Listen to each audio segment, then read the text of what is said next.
Noel Coward once said, "Joan not only gives a party, she goes to it." I think that's one secret of a good party.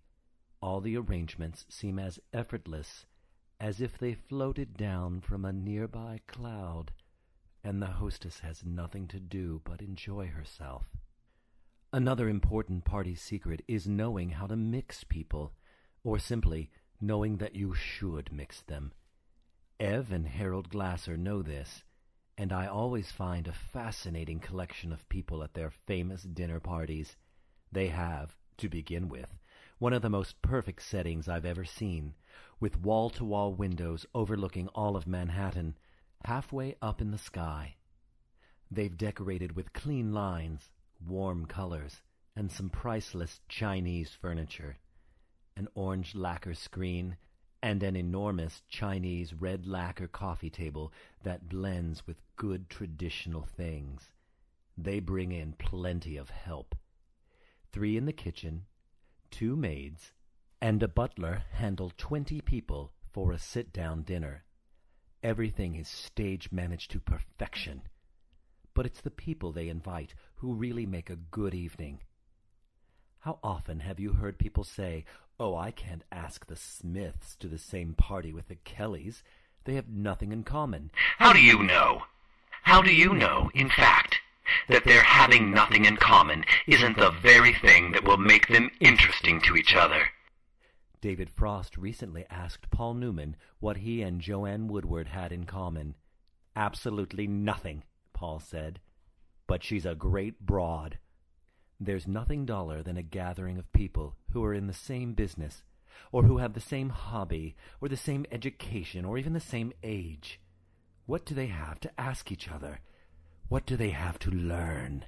The best parties are a wild mixture. Take some corporation presidents, add a few lovely young actresses, a bearded painter, a professional jockey, your visiting friends from Brussels, a politician, a hairdresser, and a professor of physics. Toss them all together and try to get them to stop talking long enough to eat. It's especially important to have all age groups. I've never noticed any generation gap.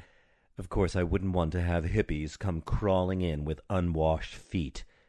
But all the younger people I know are bright and attractive and have something to say. They also dress like human beings. They love to listen, too. They make wonderful guests. Whether you're having only 6 for dinner or 50 for cocktails, wear a lovely gown. A hostess has earned the right to look special. When all the other ladies wear short skirts, she can look smashing in a long one, or in hostess pajamas. She can sparkle, glitter, and greet her guests in a riot of color. It's her special privilege. And these days, when men are blossoming out with more color and originality, I think the host can wear something more daring than a dark blue business suit. I don't mean that he should look like a clown. And I've met a few men at dinner parties who looked as if they were trying out for Barnum and Bailey's new season.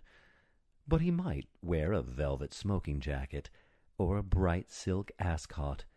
After all, he is at home, and if he looks attractive and relaxed, his guests will be too. It doesn't take money, although that helps, to have a successful party, large or small.